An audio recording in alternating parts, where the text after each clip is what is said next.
Mark and Sarah Liebman helped set up a forest garden on the Mendips and a community garden on private property in Axbridge. This lower site is more of a traditional permaculture garden, if you can say such a thing.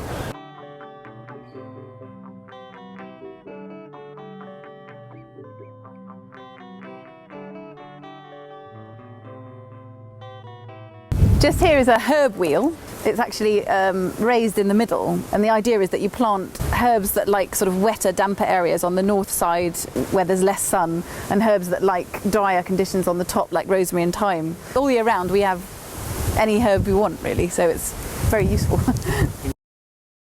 We've got a lot of companion planting, so we try and do marigolds, anything that attracts like bees, insects, anything important for pollination. We got some good beans. Obviously the nasturtiums around the bottom help to bring the bees in and keep the caterpillars off it. Sarah and I moved into a flat. We didn't have any outdoor space, and gradually the idea for a community allotment in Axbridge formed. The next thing you know, we found ourselves in front of the town council seeking their support and their help. To get the land, actually, we did a survey at the farmers market, and we did get a number of people to sort of sign their name saying we're interested. The council then helped them to find a privately owned piece of land in Axbridge that they could develop into a permaculture garden. So obviously when we got the land, we contacted those people back, and we had a sort of work day, and I don't know, about 15 people turned up to start with, I think. And it was the council that helped us find the site for our forest garden, which is actually part of the council allotments. We wanted it to be a site where you didn't have to go there every day, that it would look after itself, perennial vegetables, and also a place that was maybe a bit of an inspiration of a different way of growing. We realised when you work with a lot of people, it's nice to have a plan to start with so that you can have a starting point for discussion. And then you need like a constitution just so that you all know what you're trying to work towards. And some of the things that we had on our constitution was that it was an organic garden. We were going to try wherever possible to not use chemicals, and wanted to make it as inclusive as possible of everybody. So we wanted like older people, younger people, disabled people, anyone from any background to be able to feel that they could be part of it, and it be a social thing as well as a thing to grow food, because I think that's what's come out of it for us, that we've made pretty much most of our friends here, and we've met so many people through this that I would recommend it to anyone. Somerset Community Food provided the group with a grant to get their project up and running. That grant was used to buy this polytunnel, a watering system that we need to water the polytunnel, and a shed. Tools.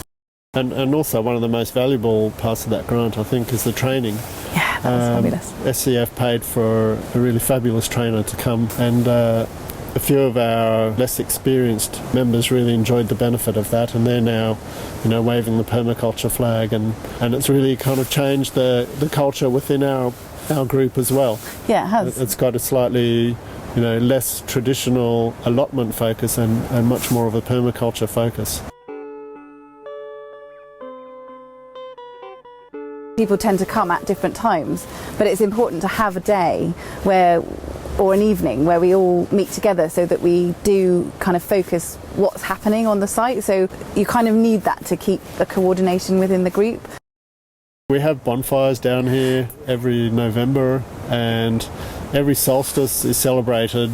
It gives us a chance to also draw in other people from the community who aren't necessarily interested in gardening. They may be quite isolated or lonely, and they always know they can come down here whenever we have a social event and be involved.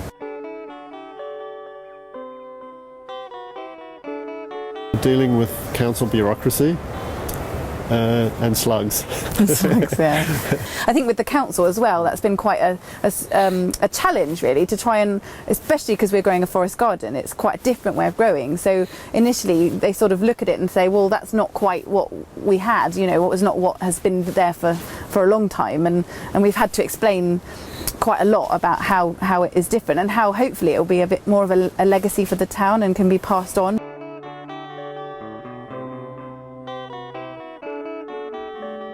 don't overanalyze things. I think permaculture is all about experimentation and learning from your mistakes.